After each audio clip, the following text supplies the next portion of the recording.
Welcome to McPlum, simple solutions served daily. In this video, I will explain how to make bone broth taste better. We'll start with foundational elements for a truly delicious broth. Using high-quality bones, like marrow or knuckle bones, is paramount. Roasting them beforehand for about 30 minutes at 400 degrees Fahrenheit deepens their flavor. Add a classic mirepoix of onions, carrots, and celery. A tablespoon of apple cider vinegar helps extract beneficial nutrients and enhances the overall taste. Next, let's explore how herbs, spices, and umami-rich ingredients elevate your broth. Fresh herbs like parsley, thyme, and a bay leaf add wonderful aromatic notes.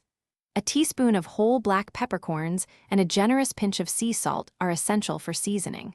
For savory depth, try adding a handful of dried shiitake mushrooms or a small piece of kombu.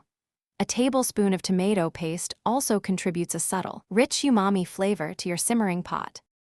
Achieving optimal flavor depends on your simmering technique.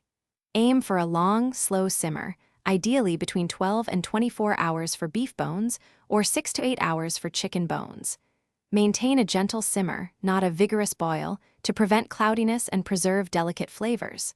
During the first hour, regularly skim off any foam or impurities.